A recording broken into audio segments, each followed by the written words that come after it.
그러면 이제 오늘 찾아가는 출판사 본론으로 들어가서 예고해드린 대로 사랑을 실현하는 세 가지 방법에 대해서 같이 공부하는 시간을 갖겠습니다.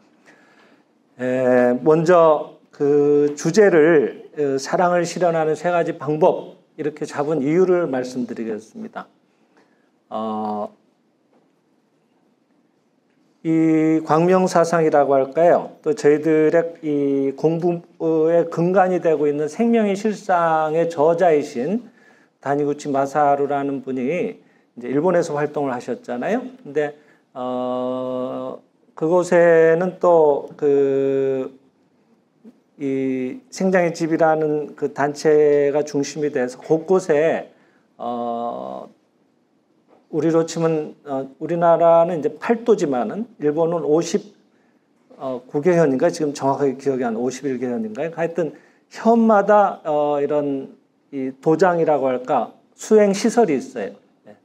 근데 또 본부에서 직할로 운영하는 뭐 보통 한 3,000명에서 10,000명까지 수용이 가능한 대형 그런 수련 시설도 있습니다. 근데 그 항상 수련 시설의 강당으로 들어가는 입구에 그 이제 접수처가 있는 입구에 들어가면은 대형 액자를 항상 이렇게 모셔놓고 있는데 거기에 항상 이 다니구치 선생이 친필로 쓰신 글씨가 하나 액자가 걸려 있어요. 근데 그 글이 뭔가 하면은 여러 가지 글이 있지만은 대개 제일 많은 글 내용이 신은 사랑이시다라는 글을 적어 놓으셨어요. 거기에 뭐 별로 특별히 이견을 제시할 분은 안 계실 거라고 생각합니다. 신은 사랑입니다. 그죠? 기독교의 정신을 한마디로 얘기하면 사랑 아닐까요? 그죠? 그리고 불교도 표현만 다를 뿐이지 자비잖아요. 부처님은 어떤 분이라 그래요? 대자 대비한 분이다 이렇게 얘기를 하잖아요. 그죠? 그러니까 자비나 사랑이나 뭔가 표현에 좀 차이가 있을 뿐이지 같은 맥락의 내용들을 얘기하고 계시더라고 하는 거예요. 근데 왜 신은 이제 사랑이라는 얘기를 이렇게 강조를 하고 계시는데, 근데 우리는 또 여기서 배우는 게 뭔가 하면은 인간은 신의 자식이다 그러잖아요. 기독교에서는 인간은 모두 하나님의 아들, 딸이라고 배우고 있습니다. 불교에서는 또 인간은 모두가 그 안에 불성을 가지고 있다라고 또 배우고 있습니다. 그러니까 우리가 부처라는 얘기가 되는 거고 우리가 하나님의 아들, 딸이니까 늘 얘기 드리지만은 개가 새끼를 낳았어요. 강아지가 크면 뭐가 돼요? 개가 되잖아요. 그러면 신의 자식은 뭐예요?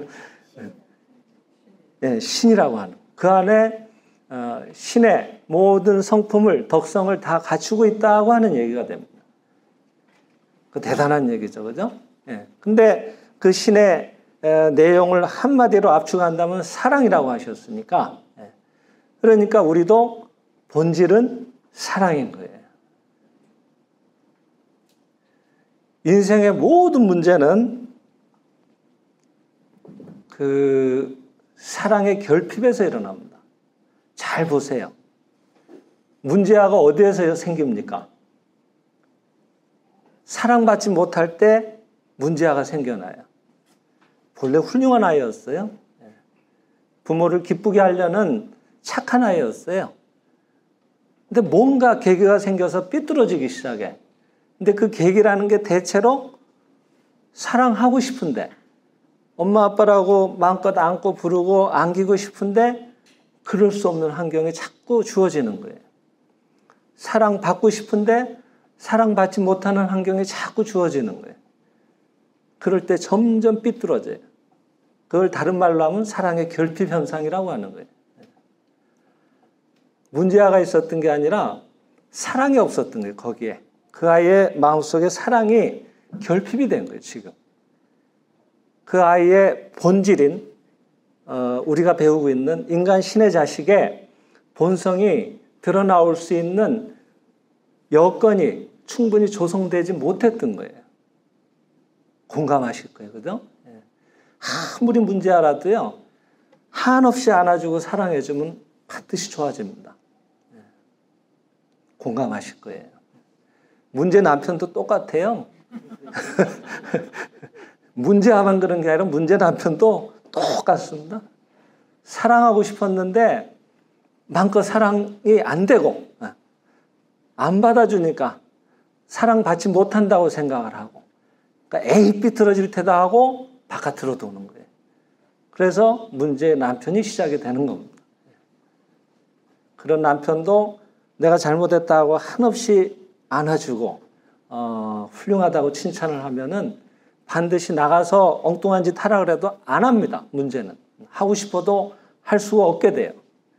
사랑받고 사랑하는 것들이 원활해지면은 충족이 되니까.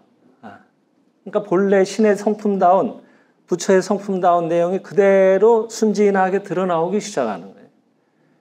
그러니까 문제의 남편을 고칠 게 아니었더라고 하는 거예요. 문제의 자식을 고칠 게 아니었더라고 하는 거예요. 거기에 사랑을 회복하는 게 중요하더라는 거예요. 문제의 아들만 있는 게 아니라 문제의 딸만 있는 게 아니라 남편만 있는 게 아니라 문제의 시어머니도 있고 문제의 아버지도 있고 그렇습니다. 뭔가 이렇게 교류가 안 될 때 답답한 것들이 그런 사랑의 부족 현상으로서 나타나오는 거예요. 사랑의 부족이라고 하는 거는 결국 거기에 신이 부재한다는 거, 부재.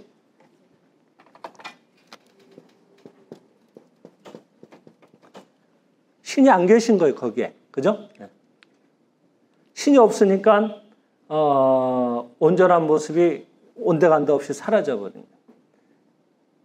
온전하게 하려고 노력을 할 필요성을 느끼실 것이 아니라 어떻게 하면 신을 드러나오게 할 것이냐 하는데 마음을 써야 돼요, 우리는. 신이 드러나오면은 말 그대로, 우리가 신난다 그러잖아요. 신이 나면은 별게 다 잘 돼요. 지난 우리 세정 그때 TV 처음 여기에서 이 자리에서 모임을 가졌죠, 저희가. 네. 그때 생각해 보세요. 여러 가지 얘기도 같이 나눴지만 월드컵 얘기도 했잖아요. 2002년 월드컵 경험해 보신 분 많잖아요. 네. 그때 얼마나 신났습니까? 즐거웠다는 것만이 아니라 정말 신이 난 거예요. 신명이 난 거예요. 예? 신의 생명이 드러나왔다는 거예요. 신명이라는 건. 그러니까 일이 저절로 되더라고요. 신이 나타나오게 하는 게 중요한 거예요. 신을 나타나오게 하는데 핵심이 뭐냐면 사랑인 거예요. 신의 본성이 사랑이니까. 그래서 사랑을 우리가 좀 더 구체적으로 알고 공부할 필요가 있다고 생각이 돼서 오늘 이런 시간을 마련을 한 겁니다. 오늘 교재가 되는 게 세면실상 1권이에요. 갖고 계신 분들은 18쪽, 19쪽을 한번 펼쳐보세요. 없으신 분들은 뒤에 책이 아직 여분이 있으니까 같이 구입해서 보셔도 돼요. 오늘 많이 읽을 건 아니에요. 몇 페이지 안 읽으니까 그냥 들으셔도 됩니다. 18쪽 보면은 광명선언 그 생장의 집에 7가지 이 광명선언이라는 것 중에 4번째 선언이 적혀 있어요. 거기 한번 읽어봅시다. 4번.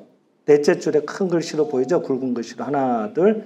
우리들은 생명의 양식은 사랑이며 기도와 애호와 찬탄은 사랑을 실현하는 말의 창화력이라고 믿는다. 이렇게 돼 있죠. 똑같은 이 부분을 지난 우리 세정TV 첫 모임에서도 여기를 똑같이 읽어드렸습니다. 근데 그 시간에는 너무 시간이 제한돼가지고 좀 세부적으로 얘기를 드리기가 어려웠어요. 그래서 오늘은 이 부분을 중요한 부분이라서 좀 더 구체적으로 한번 살펴보려고 합니다. 근데 여기 뭐라고 되어 있는가 하면 생명의 양식은 사랑이라고 되어 있죠. 그죠? 예. 왜? 우리들은 살아있잖아요. 살아있다는 거는 신의 생명이 여기 살아있다는 거거든. 그럼 신은 사랑이니까 그 사랑을 통해서 사랑이 회복되을 때 신의 생명이 드러나온다는 얘기예요. 그러니까 우리가 살기 위해서는 사랑을 회복해야 되는 거예요. 사랑이 거기 있어야 되는 겁니다. 19쪽에도 보면은 둘째 줄에 보면 사랑은 낳아 키우는 힘이고 치유하는 힘이라고도 또 얘기되어 있습니다. 다 어머니 세대가 많이 계신데 어릴 때 자녀들 키웠던 생각을 한번 해보세요. 그때는 뭔가 이렇게 젊은 날에 얼떨결에 자녀가 생겨서 낳아서 키웠으니까 키워냈지 지금 또 한번 그때로 되돌아가서 한번 더 애를 키우겠냐 그러면 아유 전부 그냥 못한다 그러실 거예요. 그죠? 어떻게 키웠는지 참 대단하죠. 예. 근데 그게 어떻게 키웠느냐 하면 사랑으로 키웠던 거예요. 사랑이 없으면 못 키웁니다. 그것은. 자는 게 어디 있어요? 뭐 수시로 깨가지고 젖달라 그러지 먹기만 하나요? 또 먹으면 또 나오잖아요. 그것도 또 치워줘야지. 예. 나중엔 도 같아가지고 울음소리만 들어도 얘가 젖을 달라 그러는지 뒤를 닦아달라 그러는지 금세 알 수 있게 된다. 이 말이에요. 아이의 기분이 다 느껴지거든. 그만큼 내 생활은 온데간도 없이 거기에 전념을 해야지만 하나의 생명을 온전히 키울 수 있는 거예요. 나는 부모의 사랑을 받은 적이 없다는 분들이 왕왕 계세요. 얼마나 생각이 부족한가 하는 걸 자기가 반성을 해야 될 내용인 거예요. 사실은. 그만큼 내가 사랑이 아직은 개발이 덜 돼서 부모의 그런 고귀한 사랑이 잘 느껴져 오지 않습니다라고 고백하는 것밖에 안 되는 거예요. 그런 헌신 없이 절대로 우리들은 온전하게 일어나서 걷고 한 사람의 몫의 인생을 살아내게 되기가 어려운 겁니다. 애들 예전에는 지금은 기구가 좋아서 감기에 걸려서 코가 막히기도 하잖아요. 갓난애 때. 근데 애들이 야 흥 하고 풀라 그러면 걔들이 풀어요. 말귀도 못 알아듣는데 어떻게 합니까? 옛날에는 제일 좋은 게 어머니들이 코에다 입을 대서 코를 빨아냈어요. 하나도 안 들어와요. 오히려 코가 빠져나와가지고 애가 숨을 잘 쉬면 그렇게 기뻐하는 거예요. 추한 게 어디 있어요? 내 새끼인데. 근데 왜 지금 그렇게 이쁘지가 않아요? 예? 하는 꼴마다 꼴 보기가 싫고 하다는 거는 내가 사랑이 식은 거예요, 지금. 그죠? 사랑이라고 하는 건 여기서 늘 얘기하지만 자타일체의 감정이라고 우리가 배우고 있거든요. 예. 그와 내가 하나라는 감정이 사랑이라고 배우고 있습니다. 그러니까 그 갓난애 때는 온전히 그의 생명이 나의 생명이고 구분이 없으니까 하나도 더럽지를 않은 거예요. 코만 빠는 줄 아세요? 자다가 이렇게 해가지고 똥을 찍어서 이렇게 맛을 보는 어머니도 있었다 그러더라고. 먹어보면 안 돼요. 옛날 어머니들은 그렇게 하는 거예요. 더럽지가 않아요. 여러분 자기 똥도 찍어서 먹으라 그러면 기겁을 할걸요 아마. 자식이 죽게 생겼으면 내 목숨 내놓겠다는 부모는 아직도 많이 계실 겁니다. 차라리 내 목숨을 가져가고 내 자식을 살려주세요 하는 어머니가 세상의 대부분일 겁니다. 그 생명이 내 생명이라는 자각이 온전히 있어서 그게 가능한 일입니다. 근데 그런 것들이 그와 내와의 그런 일체감이 사라질 때 자꾸 이렇게 좋지 않은 것들이 자꾸 보이고 느껴지기 시작하는 거예요. 그래서 상대의 추한 것들이 자꾸 보이고 뭔가 이렇게 마음에 걸린다고 하는 건 아, 내가 마음이 좀 식었구나 이렇게 생각을 하고 자꾸 더 사랑을 개발해야 되는데 마음을 쓸 시간이지 저 사람을 어떻게 좋게 할 건가, 저 자식을 어떻게 좋게 더 훌륭하게 만들 것인가, 남편을 훌륭하게 만들 것인가 이렇게 마음을 쓰는 것에서 생각을 바꿔서 해야 된다 이 말이에요.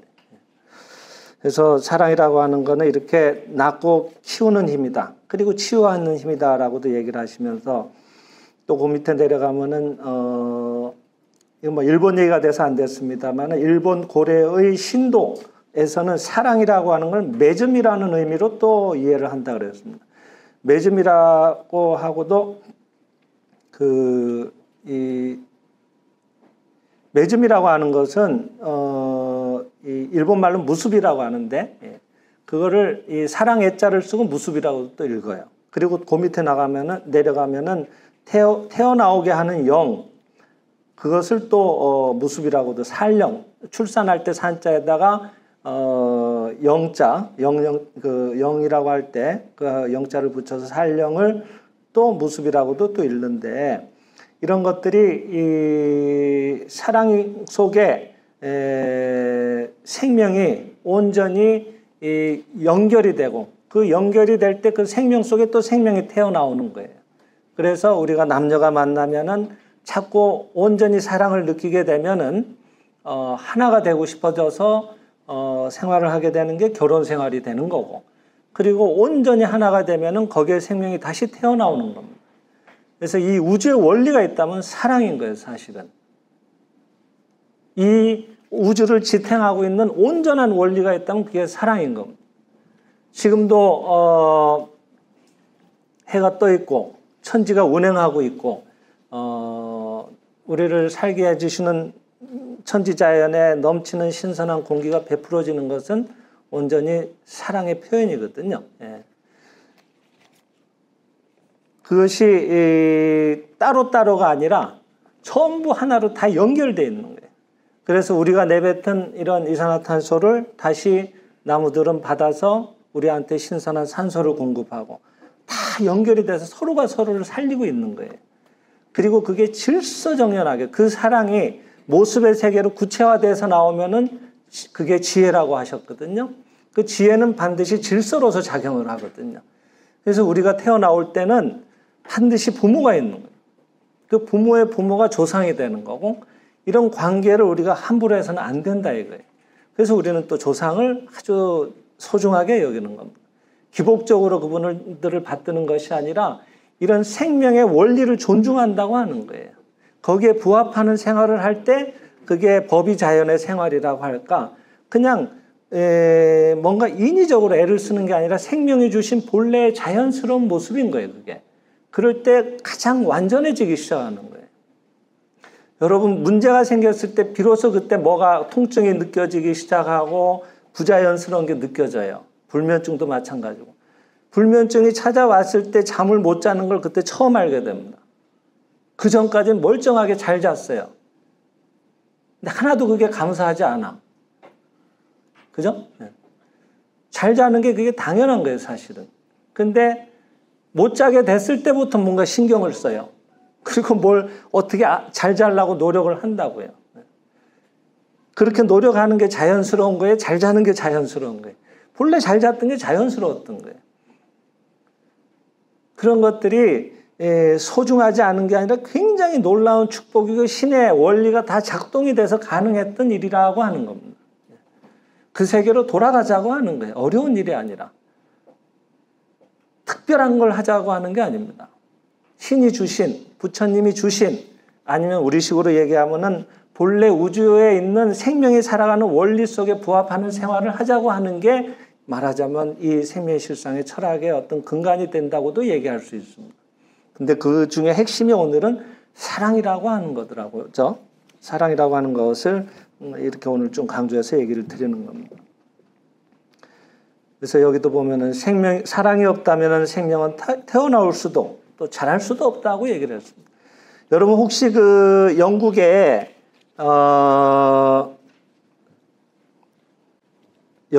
그 스코틀랜드라는 지방을 아실 거예요. 거기에 핀드온 공동체라는 마을이 있어요. 혹시 들어보신 분 계세요? 핀드온 공동체. 예. 감사합니다. 어떻게 보면 지금 생태마을, 에코빌리지, 뭐 이런 시족격이 되는 동네예요. 연간 한 70개국에서 14,000명 정도씩 연수를 다녀간다고 합니다. 커다란 재단으로 지금은 바뀌었어요. 근데 원래는 1961년도에 피터하고 에일리라고 하는 부부가 어떤 계시를 받게 돼요. 명상 중에. 그 에일리라는 부인이 명상 중에 계시를 받아서 그쪽으로 가게 돼요. 근데 피터라는 그 남편도 큰 호텔의 지배인이었다고 하니까 뭔가 경제적으로나 여유가 많았던 분이에요. 근데 이런 데 관심이 있었는지 하여튼 그 계시에 따라서 그 핀드온이라는 지역으로 이동을 하는데, 그러니까 영국은 알다시피 이렇게 여러 나라가 합쳐져 있는 나라잖아요. 근데 스코틀랜드는 제일 위에 북쪽이란 말이에요. 그리고 거기 위로 나가버린 이렇게 이 북해라고 해서 거친 바다의 바람이 계속 불어오는 곳이거든요. 거기에 많이에요, 핀드온이라는 데는. 근데 너무 바람이 세차고 이러니까 모래하고 자갈밖에 없어요. 그냥 거친 데예요. 뭔가 이렇게 농작을 이 식물을 키우고 이럴 수 있는 환경이 전혀 아니다 이 말이에요. 근데 여기에서 트레일러 같은 이런 이동식 그런 주택을 하나 갖다 놓고 부부가 그리고 이제 자녀가 3명이 있었어요. 그렇게 또 동료되는 사람 한 사람하고 하여튼 6, 7명이서 거기서 생활을 시작을 해요. 그러면서 농작을 시작을 하는데 불과 몇 년 만에 주변에서 전문적으로 이렇게 농장을 운영하는 곳에서 나오는 수확물보다 비교가 안 될 정도의 훌륭한 농작물들이 그 안에서 나오기 시작하는 거예요. 모래와 자갈밖에 없는 그런 곳에서. 근데 이 사람들이 놀라운 일들을 해요. 그 에일리라는 부인이 특히 그런 정령이라고 할까? 이 자연 속에 있는 요정이라고도 생각하셔도 돼요. 대화를 하는 거예요. 그래서 그 요정들이 요청을 해와요. 그 얘기를 듣는 거예요. 마음의 소리로. 이렇게 해서 뭐 서로 마주보고 대화하는 건 아닌데 그냥 이심점심으로 이렇게 알아차리는 거죠. 그러면서 이렇게 해주면 좋겠다, 저렇게 해주면 좋겠다 하고 거기에 부합하는 생활을 거기서 해나가요. 가령 나중에는 그 농약을 치더라도 함부로 치질 않아요. 미리 사전에 이제 농약을 치려고 하니까 우리가 여기에 그 비닐하우스에 문을 나가는 출구를 다 열어놨으니까 여기에 그 다른 피해가 가지 않도록 알아서 다 피해주기 바랍니다 하고 또 농약도 뭐 무슨 그런 독한 게 아니겠지만은 그래서 그렇게 해서 다 대화를 해가면서 농작을 하는데 수확이 엄청난 거예요. 전문 농군들보다도 수확량이나 그 질이 엄청나게 좋게 나오는 거거든요. 근데 그 핀돈의 농장 이야기라고 해서 그 단체에서 이제 지금은 파운데이션이라고 재단이 됐던데 거기서 나온 책이 이제 핀돈 농장 이야기라는 책이 있습니다. 지금 아마 그 구하려고 해도 여러분 잘 못 구하실 거예요. 절판이 돼가지고 아마 중고 서적이나 어떻게 겨우 구하실 수 있을 겁니다. 근데 제가 왜 이 얘기를 드린가 하면 예전에 이 한국교문사의 초대 사장님이셨던 저희 선친이 이 얘기를 자주 하셨어요. 근데 하여튼 여기에서 나오는 몇 가지 얘기 중에 이런 얘기가 우리한테 좀 참고가 될 것 같아요. 하여튼 그 에일리는 그런 뭔가 정령들, 그 요정들이 들려주는 내면의 목소리에 따라서 그렇게 충실하게 농사를 짓게 되는데, 문제는 그 세계와 그 요정들의 세계와 접촉을 하려면은 항상 의식이 깨어있는 상태로 이렇게 마음이 고양돼 있어야 된다고 하는 거예요. 화가 나 있거나 우울하거나 또는 부정적인 감정에 빠져 있을 때는 그들의 세계에 연결이 되질 않았다고 하는 거예요. 들어갈 수가 없었다고 합니다. 근데 여기서 쓰고 있는 게 빛과 기쁨으로 충만한 그들의 세계에 들어갈 수 없었다는 얘기도 쓰고 있어요. 그러니까 그들이 빛과 기쁨이다라는 것도 우리가 알 수가 있죠. 그리고 그 요정이 또 이렇게 얘기를 한 것들을 여기도 이제 몇 줄 인용을 해 놓으셨던데, 요정 얘기입니다. 인간은 우리를 볼 수도, 들을 수도, 만질 수도, 맛볼 수도 없습니다. 하지만 우리는 놀라운 힘을 가진 존재입니다. 우리는 여기 사랑으로 서 있습니다. 생명력으로 넘치는 우리의 세계가 인간과의 교류를 위해 문을 활짝 열어놓고 기다리고 있습니다. 우리와 인간과의 진정한 교류가 이루어질 때 인간들은 신으로부터 부여받은 모든 힘을 전체 생명을 위해 사용하게 될 것입니다. 이렇게 얘기를 하고 있어요. 근데 중요한 거는 보고 듣고 만질 수 있는 그런 존재가 아니라고 하는 거예요. 우리가 이런 영적인 세계를 다 추구하시는 분들이잖아요. 마음 공부를 하고 계시잖아요. 마음이 보고 듣고 만질 수 있나요? 하지만 마음이 있다는 건 다 인정하시잖아요. 마음의 깊은 곳에 진짜 마음이 있고 그것이 영적인 세계거든요. 그게 전체 생명의 아까 말한 본질, 사랑과도 연결될 수 있을 거고, 그런 세계는 우리가 이런 육체의 감각을 갖고는 파악이 되는 세계가 아니에요. 근데 우리가 왜 자꾸 이런 어려움에 빠지는가 하면은 여기서 오는 판단이나 보고 듣는 것에 기준을 삼아서 그 세계를 이해하려고 하다 보니까 어려워지는 거예요. 신이 있다면 뭐 이런 불행한 세계를 왜 방치하고 있는가, 이런 모순에 빠지게 된다. 이건 우리들의 인간의 거친 마음의 창작이지 결코 원래 있었던 신의 신불에 대생명의 본원의 모습은 아니라고 하는 거거든요. 그러니까 그 요종들은 늘 저희 선치는 그 얘기를 자주 하셨는데 요종들 얘기 중에 하나가 인간들은 마치 이 불을 향해서 달려드는 불나방 같다는 얘기를 자주 했다 그러거든요. 자기가 스스로 죽을 걸 모르고 그 불로 뛰어들잖아요. 불나방들은. 그와 마찬가지로 인간은 왜 그렇게 마음을 거칠게 그 일로 인해서 자기가 그걸 고스란히 겪어야 되는데 왜 그렇게 그쪽을 향해서 질주해 가는지 도저히 알 수가 없다 이런 얘기도 했다 그러거든요. 예전에 구소련의 그 인류 최초의 우주에 비행을 한 사람이 있죠. 유리 가가린이라고 그죠? 그 사람이 뭐 거의 한 1시간 반 가깝게 지구를 계속 돌았어요. 최초로. 61년도에. 근데 그 사람이 그 우주를 갔다 와서 한 얘기가 뭔지 아세요?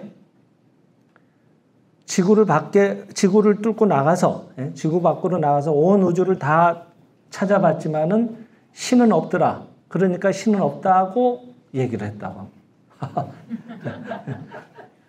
근데 우리는 웃지만은 지금은 여태까지 우리가 어떤 신앙을 갖고 생각을 해왔는가 하면은 어딘가 저기에 무슨 서방 정토가 있고 거기에 가면 신이 계시고 신의 나라가 여기서부터 신의 나라 이런 간판도 있고 그런 세계로 간다고 생각을 했던 거예요.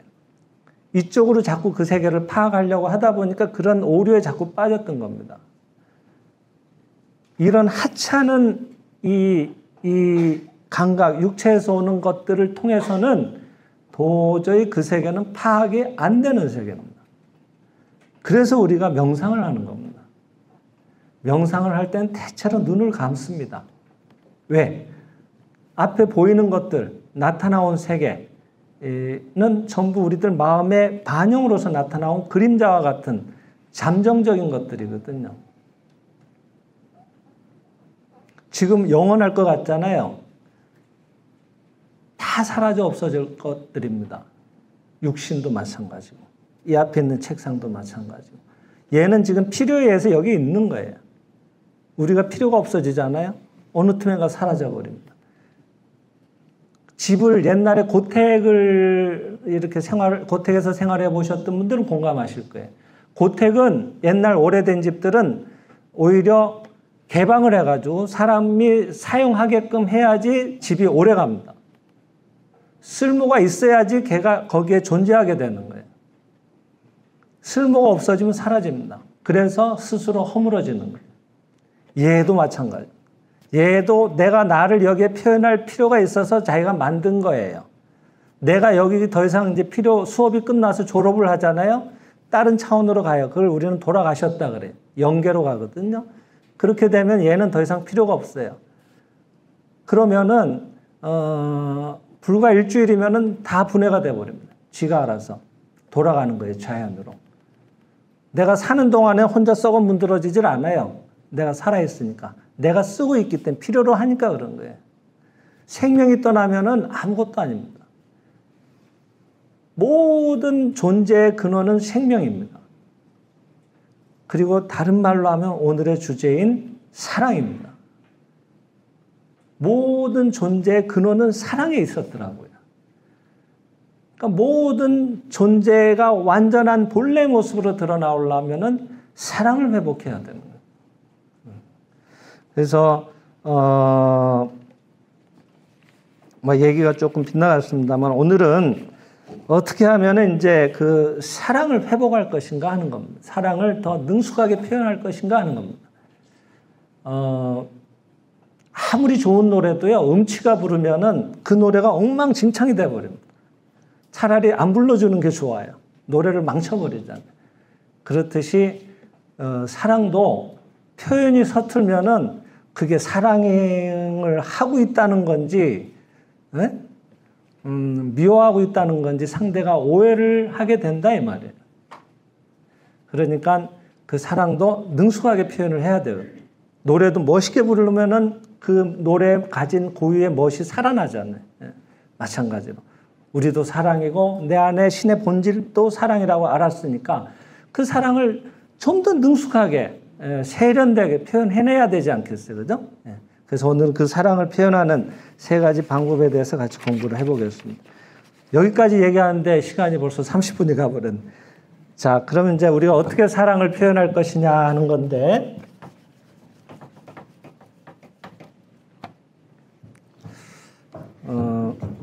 먼저 첫 번째가 아까 우리 그 생명일상 1권 18쪽에서 배웠죠. 뭐라고 돼 있었어요? 우리들 생명의 양식은 사랑인데 그것은 기도와 애어와 찬탄, 이것이야말로 사랑을 실현하는 말의 창화력이라고 믿는다 그랬거든요. 그래서 이 기도, 애어, 찬탄, 이 3가지로 사랑을 실현한다고 하는 겁니다. 그래서 오늘은 이 기도, 먼저 기도에 대해서, 그 다음에 기도 설명 끝나면은 애어, 부드러운 말이죠, 그죠? 그 다음 찬탄, 칭찬에 대해서 같이 공부를 해보겠습니다. 먼저 기도입니다. 기도는 여러분 기도가 뭐라고 생각을 하세요? 한번 속으로 답을 생각을 해보세요. 아, 나는 이게 기도다. 보통은 어떤 정해진 시간에 정해진 공간에 가서 이렇게 자세를 취하고 하는 게 기도라고 생각을 해요. 그죠? 근데 이 광명사상에서는 좀 색다르게 얘기를 합니다. 오늘 교재로 지정은 안 해드렸지만은 잠깐만 소개해 드릴 거니까 인생의 비결 365장 보면은 201쪽에 나중에 뭐 메모해 놓으셨다가 책 갖고 있는 분들은 댁에 가서 한 번 더 보세요. 201쪽에 보면은 끊임없이 생각한다는 것은 기도다 이랬습니다. 끊임없이 생각한다는 것은 기도다. 그러니까 나는 뭐 종교 없어요. 그런 거 안 믿어요. 다 그냥 자기 자신 믿고 그냥 열심히 살면 되는 거예요. 이런 분들 주위에 계시죠? 그분은 그거를 기도하고 있는 거예요. 주변에 보면은 이 세상은 전부 도둑놈뿐이야 이런 분들도 계세요. 그죠? 조심해야 돼. 그분은 도둑놈을 기도하고 있는 거예요. 그러니까 그런 분들은 어디 가나 그런 분들 만나기가 쉬워. 왜냐하면 자꾸 생각하는 것은 실현되는 원리 속에 이 우주가 움직이고 있거든요. 그거를 불교에서는 유심소연이라고 했고 기독교에서는 씨 뿌린 대로 되리라 그랬거든요. 그래서 자기가 뿌려서 자기가 걷어들이는 거예요. 여러분 잘 보세요. 지금까지 내 살아온 인생을 이렇게 지금 뭐 몇십 년이든 됐든 이번 생에 삶을 반추해 보면은 되돌아보면은 결국은 자기 믿음대로 된 겁니다. 나는 잘 될 거야 생각하는 사람이 실패하는 일은 잘 없습니다. 반드시 언젠가 잘 됩니다. 나는 안 돼. 뭘 해도 안 돼. 뭐 주변에 뭐 도와주는 사람도 없고 될 일이 뭐가 있어. 이런 사람이 잘 되는 경우는 거의 없습니다. 결국 자기 믿음대로 됩니다. 근데 결국은 이 끊임없이 생각하는 게 기도라고 했으니까 결국 그게 기도였던 거예요. 결국 끊임없이 우리는 뭔가를 생각을 해요. 생각을 안 할 수가 없어요. 심지어 자면서도 생각을 합니다. 요즘같이 뭐 더운 날에는 예전에는 흔히 남양 특집 이래가지고 좀 뭔가 공포물을 많이 보여줬어요, 그죠? 예전 세대 분들은 제일 먼저 공포물 그럼 떠오르는 게 이제 전설의 고향 뭐 이런 거잖아요. 뭐 내 다리 내놔라 그러면 막 따라오잖아요.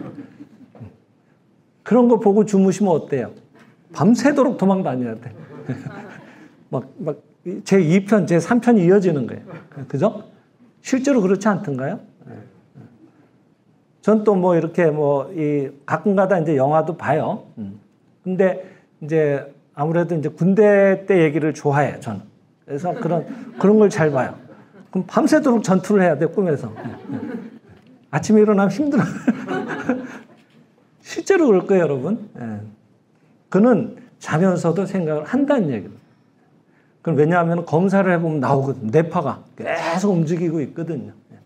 그래서 그렇게 막 쓸데없이 막 거친 파동으로 일으키지 않고 안정된 본래 조용한 그 생명의 온전한 뇌파로 갈 수 있도록 뭔가 명상도 하고 주무시고 그런 취침곡도 듣고 하시잖아요. 그래서 우리가 생각을 멈출 수는 없다. 살아있는 한에 있어서는. 근데 이 육체가 사는 것만이 우리가 산다고 생각하지만 영계로 가셔도 또 여전히 살아있거든요. 그러니까 생명은 죽어도 죽는 일이 없어요. 생명은 끊임없이 작동하는 게 생명입니다.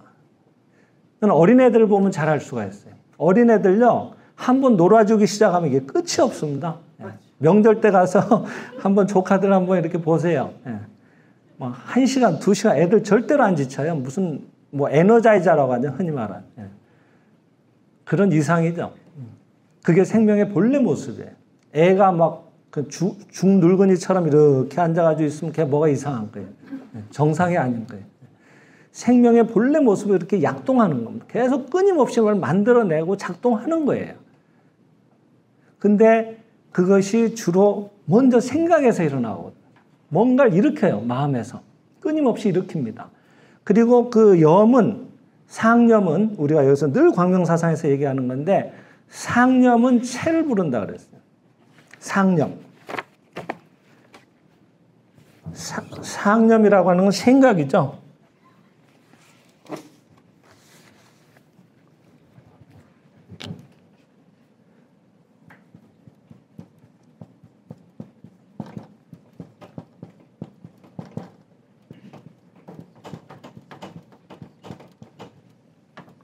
생각한다고 하는 것은 체를 부른다 그랬거든요. 체를 부른다고 하는 건 형상을 부른다 이거예요. 모습의 세계로 뭔가를 결과물을 갖고 온다 이 말이에요. 씨를 뿌리면은 수확을 하잖아요. 그와 같은 거예요. 오늘 여기 오자고 생각하셨으니까 몸이 여기 왔지. 아침에 일어났는데 지가 알아서 혼자서 몸이 여기 왔다는 분은 한 분도 안 계세요. 생각을 하니까 아침에 일어나지고 몇 시까지 어디로 이동해야 되니까 그쪽까지 내가 가 있고 그 시간에 맞춰서 차를 타고 이동이 가능한 거예요. 오늘 쉬는 날이다. 오늘 완전히 프리한 날이다. 아무것도 할 일이 없다. 그러면 몸이 안 일어나져요. 희한하죠?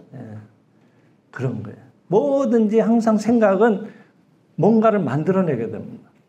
그래서 생각이 모습을 불러온다. 지금 나의 생각이 곧 다가올 미래다라고 안다면은 구별해서 생각을 해야 되지 않겠냐는 거예요.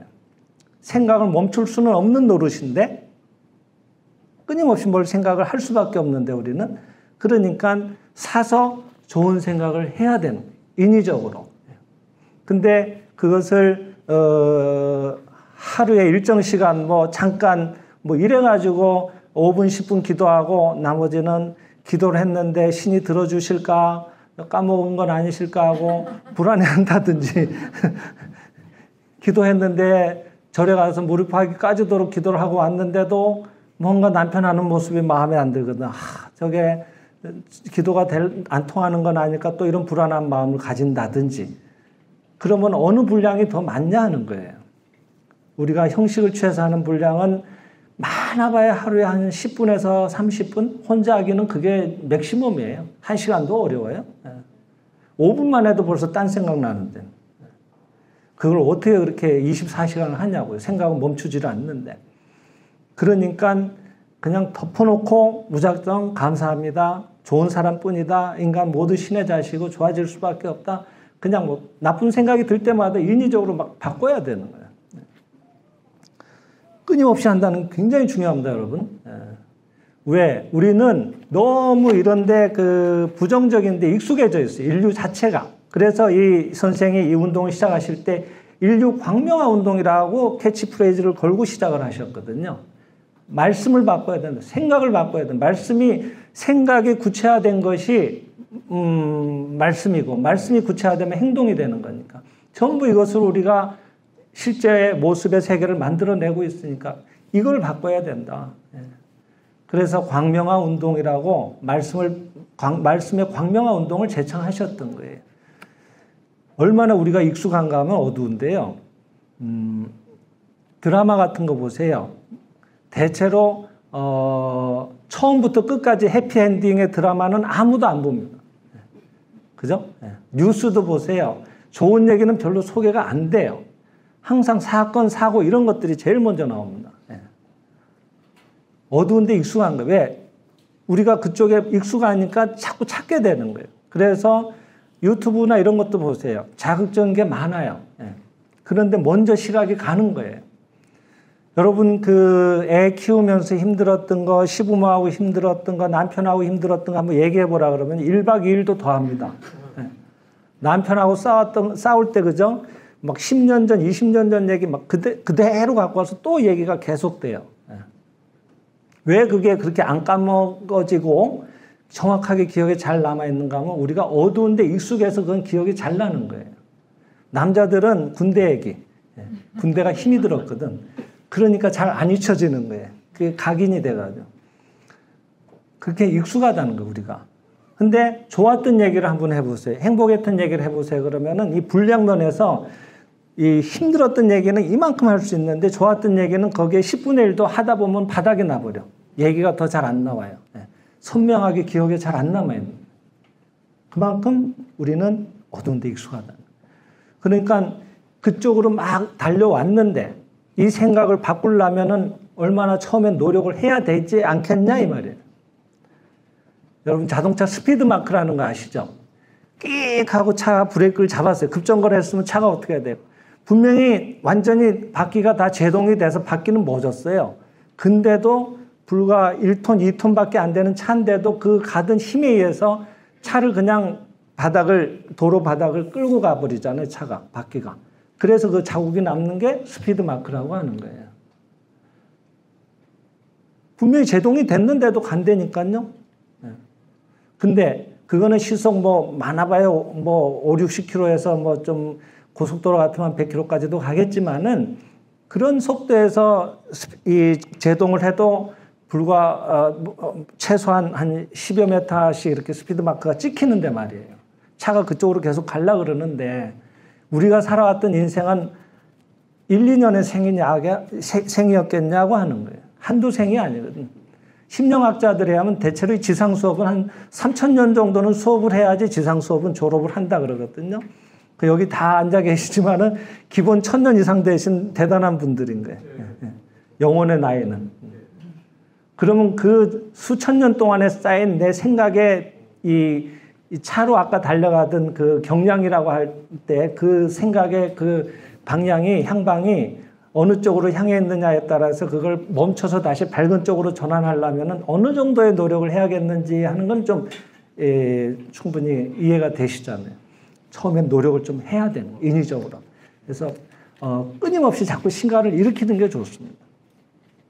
그래서 지속한다는 게 참 중요한 건데 여기에 지속에 좋은 사례가 있어서 하나 소개를 드리겠습니다. 일본에서 있었던 얘기인데 이 생장이 집의 단체에 어떤 한 남성분이 찾아왔어요.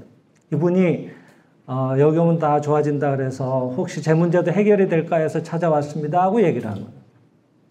그러니까 무슨 문제냐고 물어보니까 아내하고 지금 같은 집에서 10년째 별거 중인데 그러니까 일본에 2층 집이 많잖아요. 그러니까 1층은 자기가 살고 부인은 2층에 사는 거예요. 그래서 별거 중인데 이런 저희 부부 같은 경우도 좋아질까요? 하고 상담을 하는 겁니다. 그러니까 강사분이 참 대답을 잘해 주셨어요. 아, 좋아지죠? 좋아집니다. 네. 근데 지금 처음 오셨고 너무 이렇게 복잡하게 얘기 드려도 어려울 테니까 내가 하라는 대로 요 딱 한 가지만 해보세요.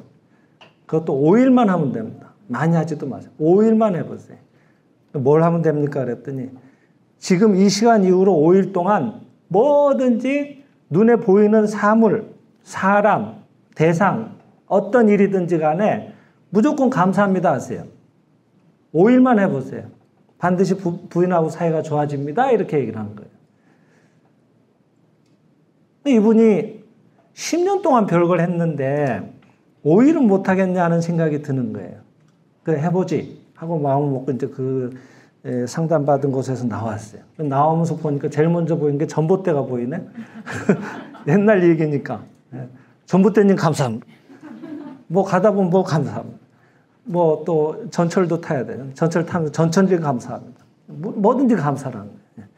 직장에 가서 직원이 서류를 갖고 오면은 그전에는 하고 뭐 그냥 대답하는 둥 마는 둥 이렇게 그래도 뭐 중간 관리자니까 대충 하고 말았는데 뭐든지 감사합니다. 감사합니다 하고 봤는데 뭔가 이렇게 진심으로 우리가 하듯이 이렇게 웃으면서 감사합니다 이런 것은 아니에요.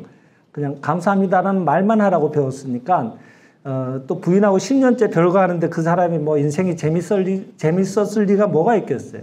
그러니까 항상 뭐든지 심통이 나 있고 그냥 짜증스럽죠. 그러니까 감사도 뭔가 싸우는 듯이 하는 거예요, 자꾸.